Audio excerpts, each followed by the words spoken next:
나오신 분들을 주님의 이름으로 환영합니다. 우리 주님 안에서 한번 옆에 분들에게 지난주 말씀을 생각하면서 인사해 보시면 좋겠습니다. 격차를 인정합시다 하고 인사해 볼까요? 격차를 인정합시다. 우리 지난주는 민수기 15장의 말씀을 격차를 인정하다라는 제목으로 함께 나누었습니다. 하나님이 성도에게 주시는 은혜의 초격차는 능력의 우월함이 아니라 하나님과 나 사이의 격차를 인정하고 그 격차를 메워주신 예수 그리스도의 은혜와 사랑. 거기서부터 시작되는 우리의 삶의 한없는 만족과 열심으로 나타난다라고 말씀을 드렸습니다. 한 주 동안 저도 묵상해 보니까요, 생각해 보니까요, 격차를 인정하는 사람은 그렇기 때문에 훈련을 합니다. 신앙적 훈련을 해요. 격차를 인정하는 사람은 연습을 합니다. 그래서 이스라엘 백성들에게도 필요한 것은 무엇이었을까요? 이런 연습이 필요했어요. 하나님과 동행하는 연습. 하나님에게 자기들이 부족한 것들을 훈련받는 것. 그것들이 이스라엘 백성들에게 필요했다라는 것이죠. 우리도 하나님과 나 사이의 격차를 인정하는 한 주가 되셨습니까? 오늘은 민수기 16장을 작은 것들에 대하여 라는 제목으로 함께 나누어 보도록 하겠습니다. 우리 한번 따라해 볼까요? 작은 것들에 대하여. 2021년 출간된 이처럼 사소한 것들이라는 소설이 있습니다. 혹시 들어보신 분들이 있을지 모르겠는데요. 소설을 좋아하시는 분들은 아마 들어보신 분들도 있으실 거예요. 워낙 유명한 소설이라서요. 이처럼 사소한 것들. 거기 등장하는 주인공이 빌 펄롱이라는 사람입니다. 이 사람은 석탄과 장작을 배달하는 일을 했는데요. 어렸을 때 굉장히 가난하게 살다가 한 신앙인, 과부, 여인의 도움으로 잘 마을에 정착하게 된 사람이었습니다. 근데 어느 날 여느 때처럼 석탄과 장작을 배달을 하고 있었는데 마을의 중심이 되었던 수도원이 있었고 그 수도원에서 운영하는 세탁소가 있었습니다. 거기에 물건을 배달하러 갔는데 우연히 이 세탁소 지하에서 쇠사슬에 매어져 있는 한 소녀를 만나게 되면서 이 소설이 시작이 됩니다. 그래서 그 소녀가 이 펄롱에게 제발 자기를 좀 도와서 여기서 나갈 수 있게 해달라고 부탁을 합니다. 그런데 그때 그 수도원을 관리하던 수녀들이 와서 못 본 척하고 그냥 나가라. 그럼 아무 문제도 없을 것이다. 라고 얘기하게 됩니다. 펄롱은 집에 돌아온 뒤에도 한참 그 소녀를 만난 것에 대한 생각으로 마음이 가득 차 있었고 이 소녀를 돕느냐 아니면 모르는 척 하느냐 이것의 딜레마에 한동안 빠지게 됩니다. 마을 사람들도 사실은 그 소녀의 존재를 알고 있었지만 무서운 권력을 가진 수도원의 비밀을 어쩔 수 없이 모른 척 했던 것이었고 펄롱도 마찬가지 그 고민 가운데 들어가게 되었던 것입니다. 결국 이 소설의 마지막에서요. 펄롱은 어떤 선택을 하냐면요. 가만히 돌아보니 자기의 인생도 정말 어려운 인생이었지만 이렇게 석탄을 배달하며 장작을 배달하는 일을 하고 안정적으로 가정을 꾸릴 수 있었던 이유가 바로 그 신앙인 과부의 선의, 아주 작은 선의로 인하여 나도 이렇게 시작할 수 있었다라는 것을 기억하고 소설의 마지막에서 위험을 감수하고 소녀와 함께 수도원을 빠져나와서 마을로 돌아오는 장면으로 소설이 끝나게 됩니다. 그래서 소설이 짧고 얇아요. 그런데 그 전체 내용이 거의 이 펄롱의 고민, 정의와 작은 실천 앞에서 어떤 선택을 해야 되느냐 그 고민을 담고 있습니다. 영화로도 만들어졌는데요. 이 펄롱의 끝이 어떻게 났는지 소설은 말하고 있질 않습니다. 우리가 흔히 요즘 유행하는 열린 결말이에요. 소녀를 데리고 나왔는데 어떻게 됐는지 나오질 않아요. 그런데 마지막 소설의 문장이 이렇게 말을 합니다. 그리고 그는 마지막 힘까지 쥐어짜며 앞으로 걸어갔다. 작가가 전하는 메시지가 굉장히 선명하죠. 아주 작지만 이 펄롱이 하는 일은 옳은 일이다. 그리고 어떤 결과가 없어도 그것만으로도 충분하다. 옳은 일에 도전했다라는 거. 그래서 결론을 보여주지 않고 있는 거예요. 그 작지만 옳은 한 걸음은 결코 작지 않다라는 메시지를 작가는 그 소설을 읽는 자들에게 그리고 이 세상에 던지는 것입니다. 그래서 상도 많이 받았고요. 미국에서는 엄청나게 유명한 소설입니다. 현대사회는 언제나 크고 작은 것을 구분짓습니다. 큰 회사, 큰 자리, 큰 영향력. 자연스럽게 그와 반대로 작은 역할은 곧 의미 없는 일처럼 여겨집니다. 오늘 본문에서도요, 더 큰 일을 자꾸만 원했던 사람들이 등장을 합니다. 이들은 자신에게 이미 주어진 일은 작게 보는 사람들이었어요. 안타깝게도 이 생각은 그들의 인생을 불행하게 만들었습니다. 우리는 어떻습니까? 우리에게 맡겨진 작아 보이는 일들을 어떻게 바라보고 있습니까? 그 일들이 사실은 엄청나게 큰 일일 수 있다는 사실을 여러분 알고 계십니까? 오늘 말씀을 통해서 내게 주어진 작은 것들에 관하여 다시 한번 생각해보고 작은 것들을 바라보는 새로운 관점을 소유하는 저와 여러분이 되기를 주님의 이름으로 소망합니다. 아멘. 오늘부터 이제 시작되는 민수기 16장부터 19장까지는 주제가 아주 심플합니다. 출애굽 1세대가 어떻게 소멸되느냐. 광야에서 출애굽 1세대, 이 말 안 듣는 출애굽 1세대가 어떻게 없어지는지를 보여줍니다. 16, 17, 18, 19. 4장밖에 안 되죠? 그런데 광야 40년 기간 중에 이 4장이요 38년의 기간을 포괄하고 있습니다. 엄청나게 길죠. 거의 대부분의 시간이라는 거예요. 38년의 시간을 소개하고 있는데 짧죠? 왜 그러냐? 소개하는 사건이 단 한 개밖에 없거든요. 그 말은 뭡니까? 이스라엘 광야 38년의 시간은 이 한 사건으로 압축되고 설명될 수 있다는 거예요. 그러니까 굉장히 중요한 사건이겠죠. 바로 고라와 다단과 아비람의 반역 사건입니다. 오늘 1절로 한번 들어가 볼까요? 같이 읽어보겠습니다. 1절입니다. 시작! 레위의 증손 고핫의 손자 이스알의 아들 고라와 르우벤 자손 엘리압의 아들 다단과 아비람과 벨렛의 아들 온이 당을 짓고 이렇게 나와요. 반역의 주동자들이 등장을 하는 겁니다. 근데 여기서 의문스러운 인물이 한 명 있어요. 그게 누구냐면 벨렛의 아들 온입니다. 온. 왜냐면 이 벨렛의 아들 온이라고 돼 있는 사람이 여기 지금 1절에만 나오고 심지어 16장 전체에도 안 나와요. 이 사람이.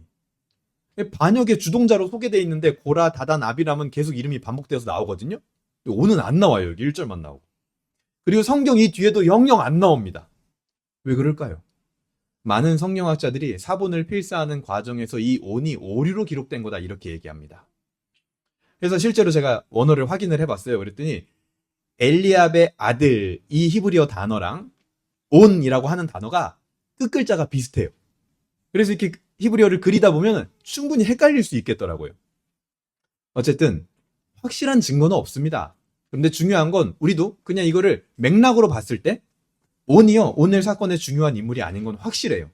그래서 우리는 누구에게 집중한다? 고라와 다단과 아비람. 이 반역의 주동자들은 크게 두 무리로 나눌 수 있었습니다. 첫 번째는 레위 지파 사람인 고라와 그를 따르는 집단. 그래서 그 고라를 따랐던 집단이 한 250명 정도로 봐요. 2절에 보세요. 이스라엘 자손 총회에서 택함을 받은 자 곧 회중 가운데서 이름이 있는 지휘관 250명과 함께 일어나서 모세를 거스르니라. 이 사람들이 뭐냐? 고라를 따랐던 사람들인 거예요. 그리고 그렇게 고라 편이 한편 있고 또 한편으로는 누가 있냐? 다단과 아비람과 그를 따르는 무리들. 이렇게 두 무리가 반역의 주동자입니다. 이 두 무리는요. 같은 견해를 가지고 반역을 일으킨 게 아니에요. 둘이 견해가 달라요. 따로 반역을 일으킨 겁니다. 그 중에서도 먼저 우리는 고라를 한번 살펴봐야겠는데요. 이 고라는요, 오늘 본문이 소개하고 있기를 뭐라 그러냐면 레위 지파 중 고핫 자손이었다 이렇게 소개를 하고 있습니다. 레위 지파에 세 부류가 있었죠. 게르손, 무라리, 고핫. 그 중에서도 고핫 자손 중에서도 모세와 아론의 아버지였던 아므람의 형제 이스알이 있습니다. 그 이스알의 아들이 고핫이에요. 그럼 모세랑 아론이랑은 무슨 사이? 조카랑 삼손 사이인 거예요. 그러니까 이 고라는요, 모세와 아론의 친조카입니다. 여러분, 고핫 자손들이 무슨 일을 하는 사람들이었습니까? 성막을 운반하는 사람들이었죠. 근데 그 중에서도 성막에서 쓰이는 물건 중에 가장 거룩한 물건들을 담당한 사람들이었습니다. 청색 보자기에 싼 법궤를 옮기던가, 등잔대를 옮기던가, 진설병 상을 옮기던가, 가장 거룩한 물건을 담당한 사람들이 고앗 자손들이었고 그 고앗 자손 중에 고라가 있는 거예요. 고라도 그런 일을 했겠죠. 그런데 같은 고앗 가문인데 아론도 크게 따지면 고앗 가문이에요. 그런데 아론의 집안은 어떤 일을 맡고 있습니까? 제사장 직분을 맡고 있죠. 그러니까 아론의 집안은 제사장 직분을 맡고 자기들은 성물을 운반하는 일을 맡은 것에 대해서 뭐가 있었다? 불만이 있었던 거예요. 다 같은 고앗 자손인데 왜 너희들은 그런 제사장 직분, 좋아 보이는 일을 하고 우리는 물건 옮기는 일을 하냐? 불만이 있었던 거죠. 아론의 일은 크게 보고 자기들이 하고 있는 거룩한 성물을 옮기는 일은 어떻게 본 거예요? 작게 보는 것이 이 사건의 핵심입니다. 여러분 기억하세요? 다른 사람과 비교하는 것이 하나님에 대한 반역의 시작이 될 수 있다는 거. 그거 별거 아닌 것 같죠? 근데 하나님에 대한 반역으로 끝맺거든요, 오늘 이 사건이. 비교는요, 언제나 내가 가진 은혜를 축소합니다. 뭐라고요? 비교는 내가 가진 은혜를 축소하는 역할을 해요. 그리고 내가 가지지 못한 것은 확대합니다. 그게 비교의 역할이에요.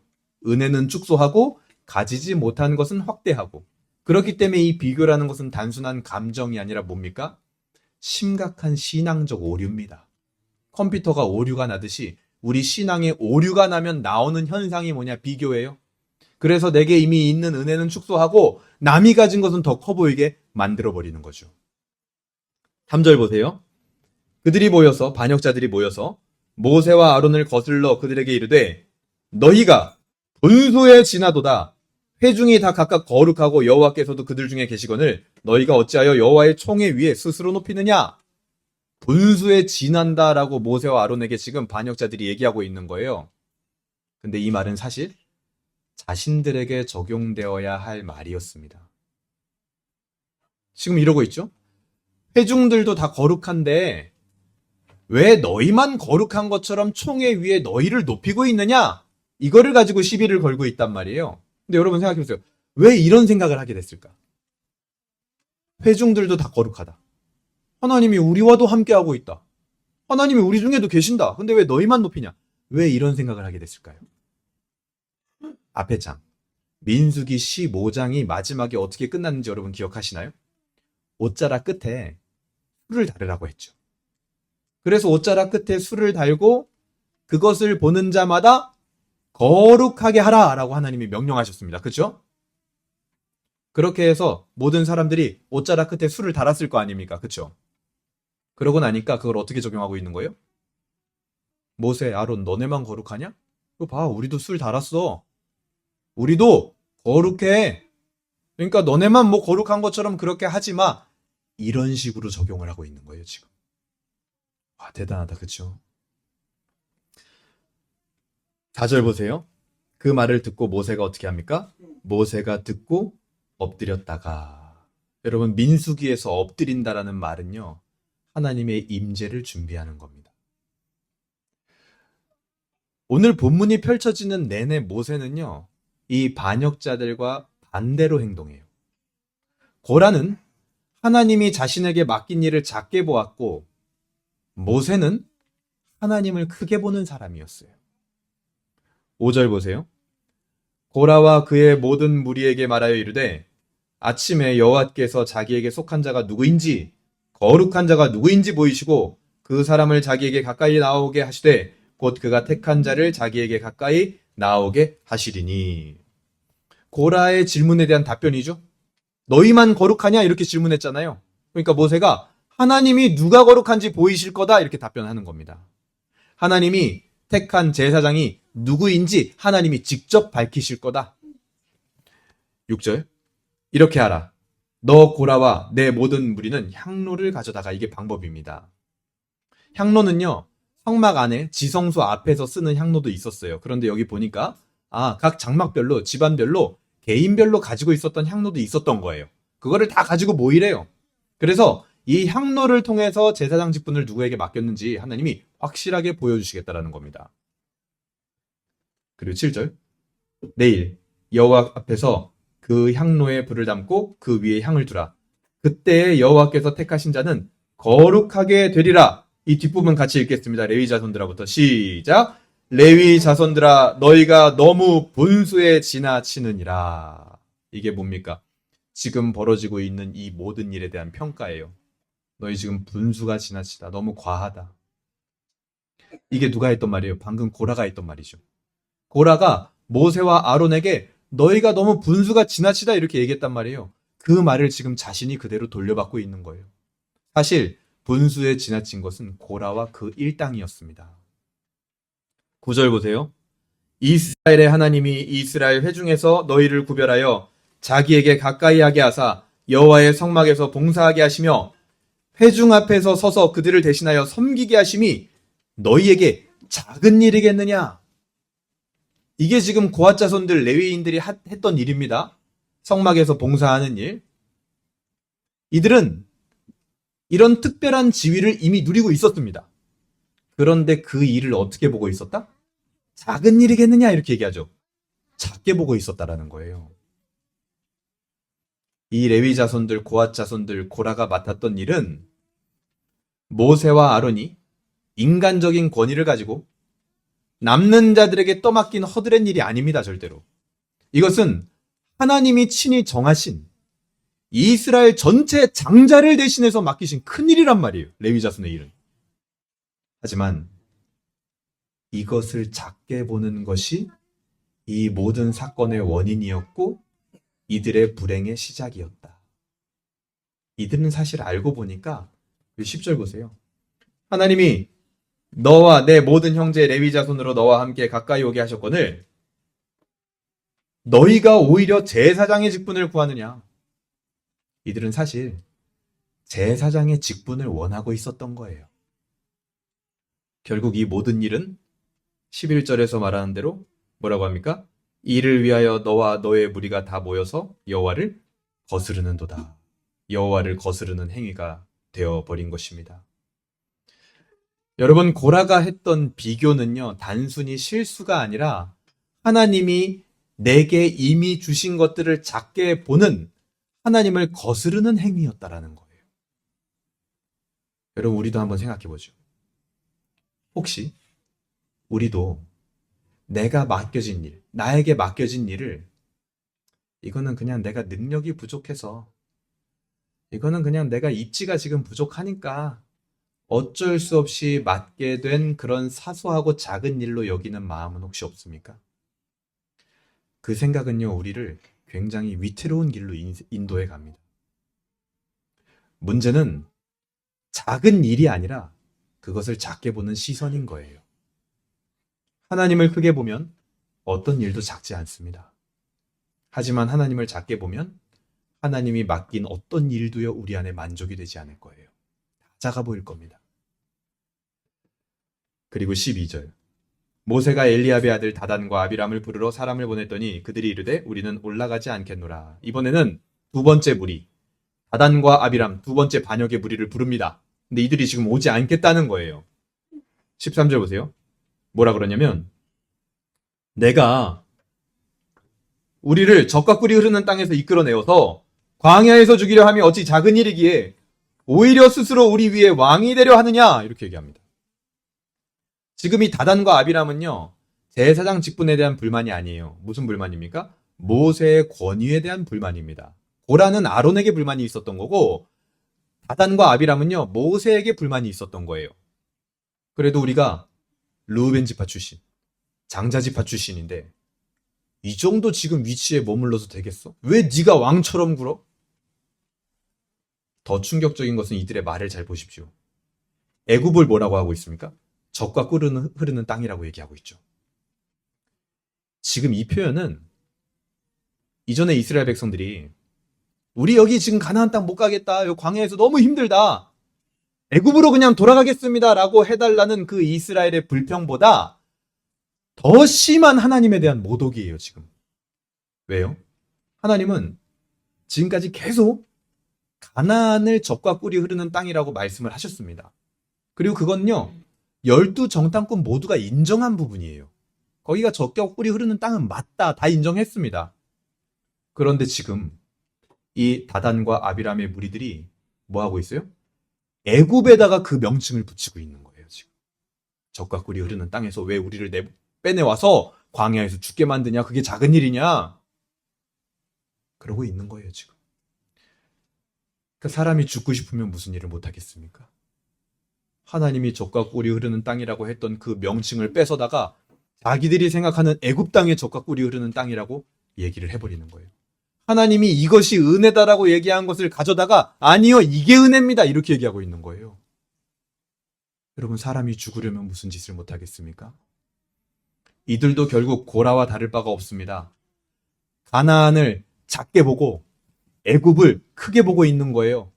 그러니 결국 구원 사역에 대한 모독을 하고 있게 되는 거죠. 14절 보세요.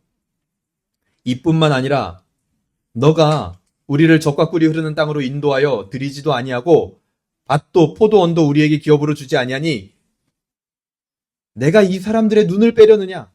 우리는 올라가지 아니하겠노라. 지금 솔직하지도 않습니다. 가나안 땅으로 누가 안 데리고 간 거예요? 하나님이? 아니에요. 자기들이 안 가겠다고 했지 않습니까? 모세가 지금 이 백성들의 눈을 빼서 막 못 보게 하는 겁니까? 아니에요. 자기들의 말이 다른 사람들의 눈까지 잘못되게 만들고 있는 거예요. 이미 주어진 큰 거를 작게 보게 만들어버리고 있는 거예요. 자기들의 말과 행동이. 반면에 모세는 어떤 사람입니까? 15절.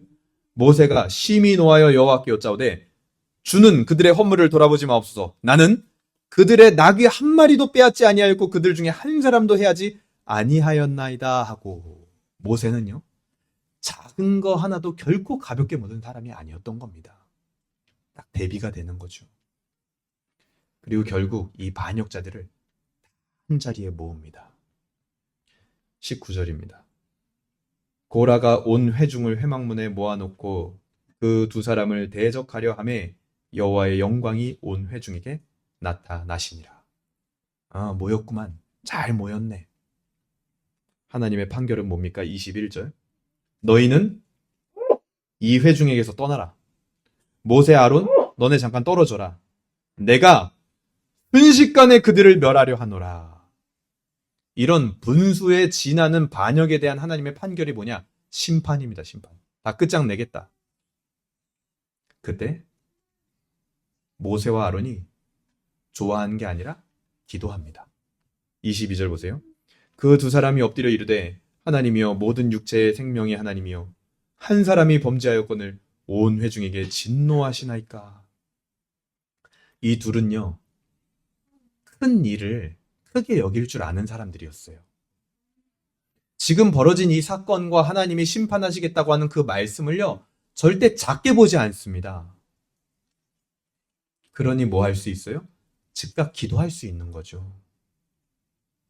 하나님은 이런 자들의 기도를 들으십니다. 24절 보세요.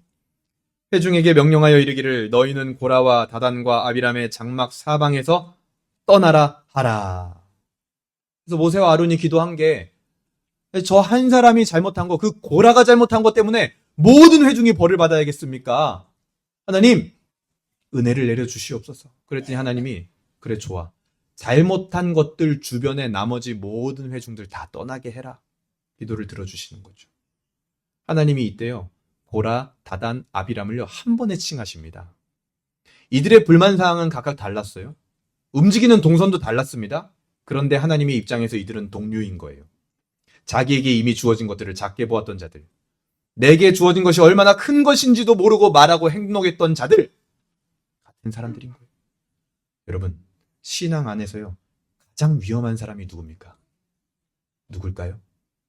이미 받은 은혜를 잊어버린 사람이 가장 위험한 거예요. 그 사람이 가장 위험한 신앙의 상태에 처해 있는 사람인 겁니다. 26절입니다. 모세가 회중에게 말하여 이르되 이 악인들의 장막에서 떠나고 그들의 물건은 아무것도 만지지 말라. 그들의 모든 죄 중에서 너희도 멸망할까 두려워하노라 하매. 모세는 사람들에게 이들과 같이 있지 말라 얘기합니다. 왜요? 거기에 같이 있으면 어떻게 돼요? 같이 멸망하는 거예요. 그래서 결국 그 반역자들의 최후는 뭡니까? 32절 같이 읽겠습니다. 시작.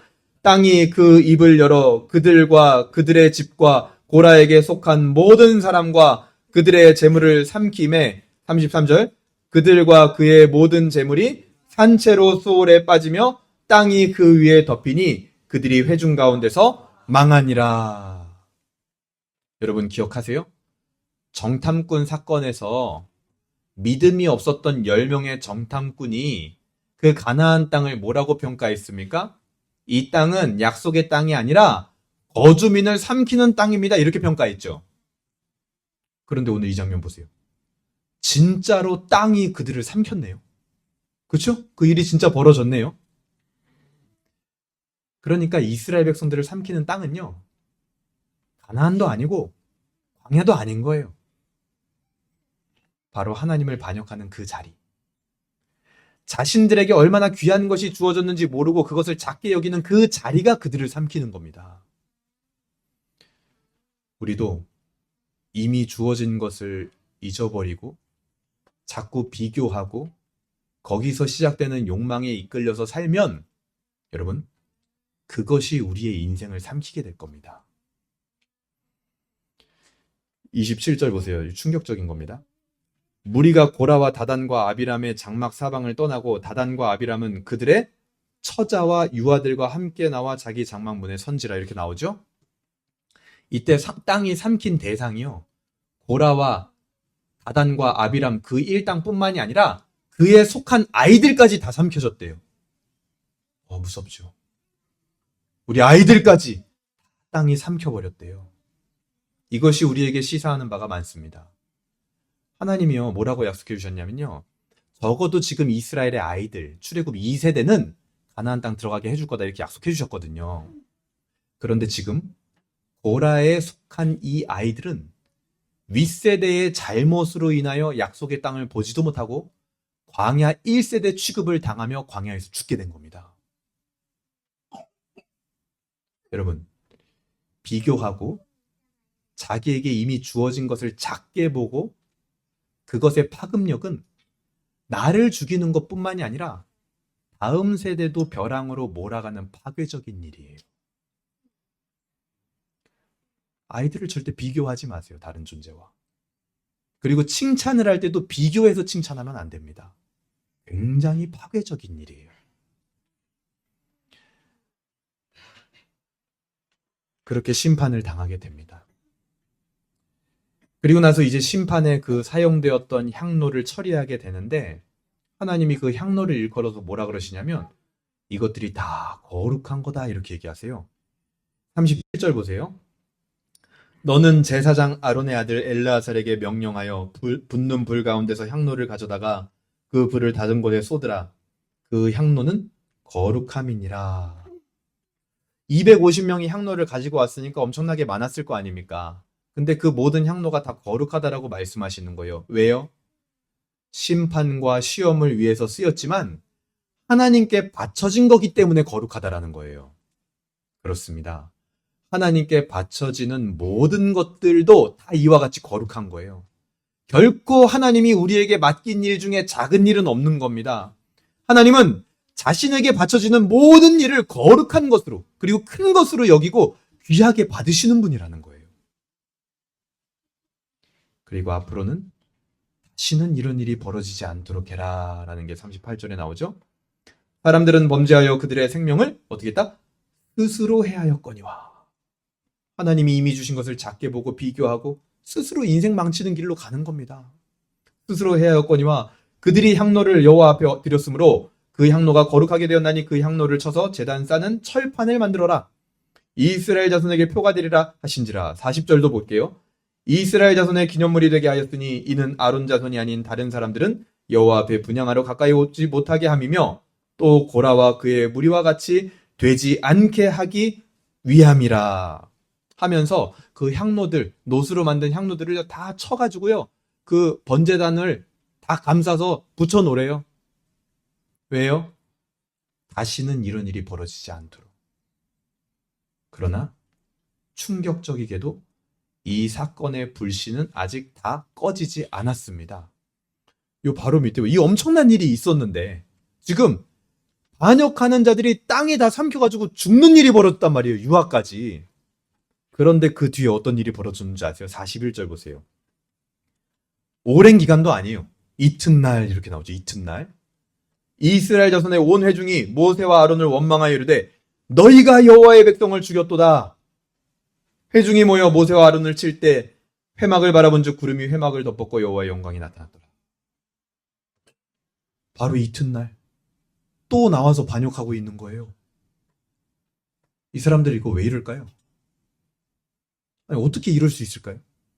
방금 지금 그 엄청난 일을 눈앞에서 봤는데, 그쵸? 봤을 거 아닙니까? 다 죽는 거 봤을 거 아니에요. 막 소리 지르고 난리 났을 거 아니에요. 그걸 봤는데 어떻게 이렇게 할 수 있냐고요. 원인은 딱 하나입니다. 앞에 지금 있었던 이 고라의 사건과 그 일당의 심판을 다 봤는데 그것이 이들에게는 크게 보이지 않았던 거예요. 큰 일인데 그거를 작게 보고 있는 겁니다. 그러니까 이런 행동도 할 수 있는 거예요. 심판이 벌어졌는데 그 심판이 이들의 마음 가운데 커 보이지 않아. 심판이 커 보이면 그게 은혜예요. 근데 심판이 커 보이지 않아. 작게 느껴져. 그러니까 또다시 자기도 그 심판의 길로 갈 수 있는 겁니다. 하나님은 이스라엘의 38년 광야 시간을 대표하는 이 상징적 사건을 결코 그냥 넘어가지 않아요. 45절 보세요. 너희는 이 회중에게서 떠나라. 내가 순식간에 그들을 멸하려 하노라 하심에 그 두 사람이 엎드린지라. 그냥 넘어가지 않습니다. 절대로. 그때 역시 모세와 아론은 하나님 앞에 엎드려서 기도하죠. 그런데 이제 좀 바뀌어요. 이전에는 기도만 했다면 이제는 기도만 할 뿐만 아니라 더 구체적으로 어떤 행동을 합니다. 그래서 향로에 불을 담아다가 죽은 자와 산 자 사이에 딱 서가지고 이들을 위하여 행동을 해요. 모세와 아론은 그야말로 하나님의 큰 진노와 심판을 있는 그대로 크게 볼 줄 아는 자들이었던 거예요. 그러니 기도하고 다급하게 행동할 수 있는 거죠. 46절 보세요. 이에 모세가 아론에게 이르되 너는 향로를 가져다가 제단의 불을 그것에 담고 그 위에 향을 피워가지고 급히 회중에게로 가서 그들을 위하여 숙주하라. 여호와께서 진노하였으므로 연병이 시작되었음이니라. 하나님은 이런 모세와 아론 때문에 이스라엘을 다시 한번 용서하십니다. 그리고 이 일을 통해서 다시 한번 더 확실하게 모세와 아론의 권위가 이스라엘 안에 있다는 것을 확립시켜줘요. 여러분, 남들은 작게 여겼던 그 일이 얼마나 큰 일인지를 볼 줄 아는 사람. 세상 모든 사람이 작게 여기는 그 일이 얼마나 큰 일인지를 볼 줄 아는 사람, 그 사람을 통해서 하나님은 일하시는 겁니다. 그리고 결국 그들이 하나님 나라의 주도권을 주게 되는 거예요, 여러분. 하나님은 이 일련의 사건들을 통해서 이스라엘과 우리에게 말씀하시는 겁니다. 너희가 작게 보았던 것들이 진짜 작은 줄 아느냐? 결코 작은 것이 아니다라는 것을 내가 보여주겠다. 49절 보세요. 고라의 일로 죽은 자 외에 연병에 죽은 자가 14,700명이었더라. 여러분, 이 일은 작은 일이 아닙니다. 많은 사상자를 낳았고 비극적 결과가 이스라엘에 남게 되었습니다. 여러분, 사실 잘 생각해보면 이 사건에 처음으로 돌아가 보면 이 고핫 자손인 고라가 자기가 하는 일에 대하여서 생각을 해볼 때 이렇게 생각해보면 어때요? 이 레위 자손 중에 무라리 지파랑 게르손 자손도 있잖아요.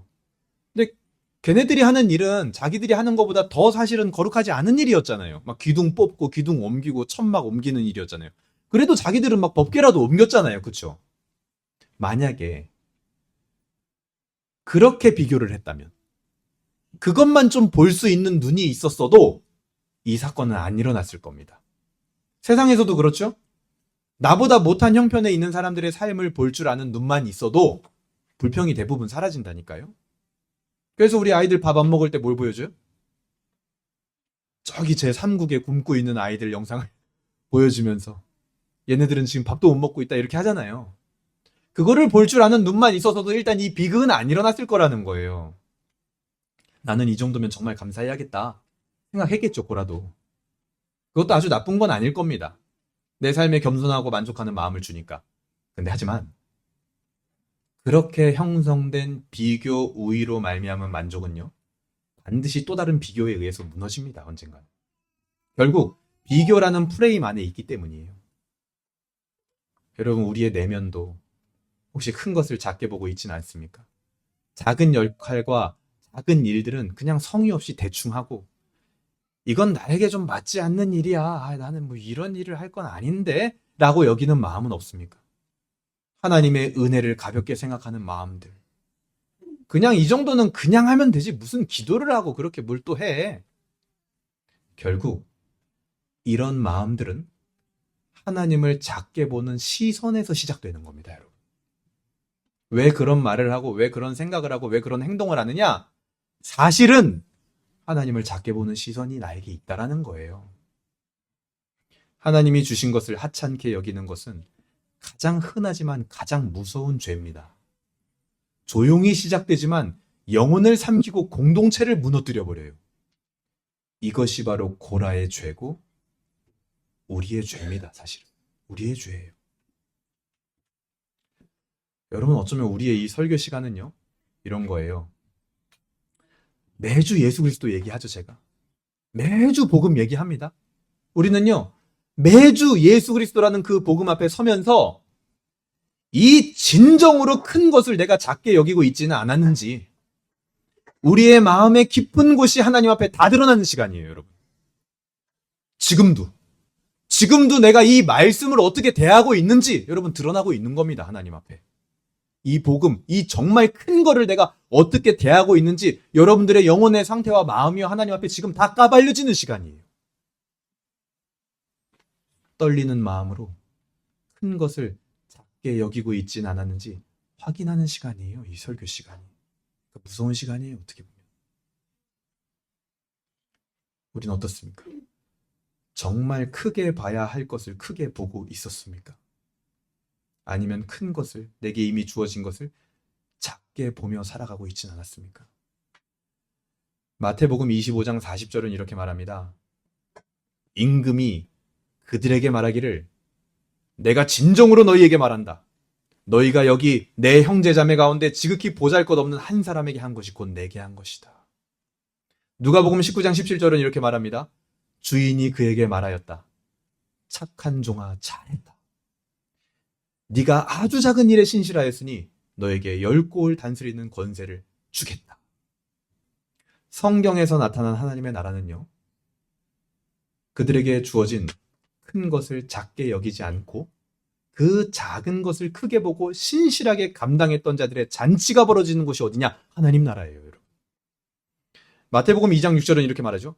너 유대 땅에 있는 베들레헴아, 너는 유대 고을 가운데서 아주 작지가 않다. 너에게서 통치자가 나올 것이니 그가 내 백성 이스라엘을 다스릴 것이다. 여러분, 베들레헴은 사실 작은 마을입니다. 예루살렘과 헤브론에 딱 껴가지고요, 보잘것없는 마을이에요. 그런데 이 베들레헴을 오늘 마태복음은 뭐라고 합니까? 작지 않다 이렇게 말해요. 작지 않다라고 하는 이유가 뭡니까? 예수님이 그곳에서 태어났기 때문에 작지 않다라는 거예요. 여러분, 복음은요, 나보다 좋지 못한 형편에 있는 자를 보고 만족하는 것이 아니라 지금 너에게 이미 주어진 그것을 발견하는 겁니다. 그것이 바로 하나님이 너에게 준 것이고 그것은 결코 작지 않다라는 것을 알게 하는 거예요. 비교하지 않아도 지금 내게 있는 것은요, 결코 작지 않습니다, 여러분. 그 은혜의 패러다임으로 우리를 이끌고 가는 게 복음이에요. 여러분, 그것을 위하여 예수 그리스도께서는 가장 작은 자처럼 십자가에 달리신 겁니다. 그 십자가에서 우리 안에 있는 고라가 함께 못 박힌 거예요. 그래서 큰 것을 작게 여기며 우리가 종종 살아가지만 우리는 아무 일 없는 겁니다. 그것 때문에. 그 십자가라는 작은 자리에 하나님의 가장 큰 구원이 임한 거예요. 나같이 작은 자를 온 세상보다 크게 여기시고 하늘보자보다 더 귀한 것으로 여기셔서 이 땅에 오신 예수 그리스도의 그 십자가, 그 예수 그리스도의 은혜를 가장 크게 여기는 우리가 되기를 주님의 이름으로 소망합니다, 여러분. 모세와 아론처럼 우리를 위하여 중보하시고 모세와 아론이 급히 움직인 것처럼 우리를 위하여 급히 움직이신 예수 그리스도의 그 고난의 발걸음을 절대로 우리 작게 여기지 맙시다. 우리 마음의 그 싸움에서 승리해야 됩니다. 오늘 말씀을 어떻게 적용할 수 있을까요?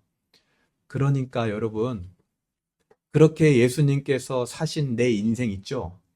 비교하지 마세요. 그럴 필요 없습니다. 그리고요, 다른 사람의 인생도 예수님이 그렇게 샀거든요? 그러니까 다른 사람의 인생 함부로 비교하지 맙시다, 우리. 함부로 말하지 맙시다. 그리고 하나님이 이미 내게 주셨고, 그 다른 사람에게 주신 것들을 한번 적어봅시다, 우리. 그러면 내게 이미 주어졌던 예배와 말씀과 기도의 시간, 작은 섬김의 자리들이 하나님의 영광으로 가득했구나라는 것을 우리는 알게 될 겁니다. 그거를 한번 적용해 보셨으면 좋겠어요. 두 번째로, 내가 하고 있는 작은 일들을 다시 한번 바라보세요, 여러분. 내가 그동안 작게 여겼던 일들을 오히려 이번 주는요, 거꾸로 그것이 마치 가장 중요한 일처럼 당장 해보시기 바랍니다. 예수님은요, 작은 것들을 크게 만드는 전문가예요. 소년의 작은 도시락 하나로 5,000명을 먹이셨던 것처럼 우리가 작게 보는 그것을 통하여 하나님의 큰 일을 경험하게 될 줄로 믿습니다. 그리고 마지막, 예수님은요, 우리한테 이렇게 기도하라고 했어요. 하늘의 뜻이, 하나님의 뜻이 하늘에서 이루어진 것 같이 땅에서도 이루어지길 기도하라고 하셨습니다. 우리가 사는 이 땅에는요, 사회 구조적 악함이 분명히 존재합니다. 그리고 그게 굉장히 커 보여요. 그런데 사실 그건 큰 게 아니에요. 작은 일들을 새롭게 바라보고 그 작은 일들을 시작할 줄 아는 자들이 그것을 바꿔가는 겁니다. 다른 이들이 하는 작은 일을 크게 볼 줄 아는 사람들, 그 일에서 하나님의 뜻을 발견하는 사람들, 그 사람들이 바꿔가는 거예요. 사회의 구조적인 문제도 커 보이지만 그렇게 바뀌어가는 겁니다. 특히 지금 이 시대는 고라와 그의 일당들과 같이 권위에 속한 자들에 대한 비평과 반항심이 가득합니다. 그것이 새로운 시대로 나아가는 원동력이 되는 시대가 지금 시대예요. 여러분, 하지만 기억하세요. 그런 원동력은 결국 지속성을 이뤄내지 못합니다. 왜요? 나도 누군가에게 비평과 반항의 대상이 되기 때문입니다. 그렇게 되면 내가 해오던 일들도 결국 멈춰야 할 대상이 될 뿐이라는 거예요. 그러면 어떻게 될까요? 결국 공동체와 사회는 발전의 동력을 잃는 겁니다. 계속 새로운 시도만 하다가 끝날 거예요.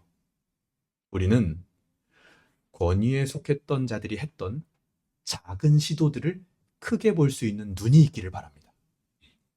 그것을 하나님의 은혜로 보고 그런 작은 시도들이 이 땅에서 지속될 수 있도록, 그리고 그 위에 새로운 시도들이 더해지도록 하는 게 바로 우리들이 돼야 되는 거예요. 그게 크리스천들의 역할인 겁니다. 그런 자들이 결국 하나님 앞에 세워지는 자들이에요. 진정한 하나님 나라의 주도권을 가진 자들이 그런 자들이 되는 겁니다. 오늘 말씀 가운데 우리에게 주어지는 소망과 비전은 무엇입니까? 웨스트민스터 신앙고백서 5장 섭리라는 파트가 있어요. 섭리. 거기 7항에 보면 맨 마지막 항인데 교회에 대한 섭리라는 파트가 있습니다. 제가 읽어드릴게요. 하나님의 섭리가 일반적으로 모든 피조물들에게 미치는 것처럼 하나님은 가장 특별한 방식을 따라 그의 섭리로 자기 교회를 돌보시며 모든 일을 교회에 유익이 되게 처리하신다. 아멘? 이 땅에 살면서요, 고통들이 있을 수 있습니다. 예수님을 따라가다 보면 당연히 그렇죠. 그 고통들이 지금은 커 보이지만 이후에 우리가 얻을 진정으로 큰 것을 더 극적으로 만들어주는 것일 뿐이에요, 여러분. 그러니 지금의 고난을 작게 보고 모든 것을 교회에 유익이 되도록 하시며 우리 인생을 이끌고 계시는 하나님의 섭리를 크게 볼 수 있는 겁니다. 그 믿음이 우리에게 있기를 소망합니다. 말씀을 정리하겠습니다. 하나님이 주신 것을 작게 보는 순간 우리의 신앙은 붕괴되기 시작합니다. 하나님은 지금 우리에게 맡기신 작은 일들을 보고 계십니다. 그리고 그 일을 통해서 우리를 빚어가시는 겁니다. 그러니 기억하십시오. 하나님 앞에 작은 일은 없습니다. 예수님은 우리가 작다고 버린 그 일을 붙드는 분이에요. 세상은 예수님을 건축자의 버린 돌같이 여겼지만 우리에게 예수님은요, 모퉁이 돌이 되어주셔서 우리를 하나 되게 하는 큰 돌인 겁니다. 작은 것들을 통하여 큰 일을 보여주시기 원하는, 그렇게 하나님 나라를 맛보게 하시는 하나님의 아버지 마음을 깨닫는 한 주가 되기를 주님의 이름으로 소망합니다.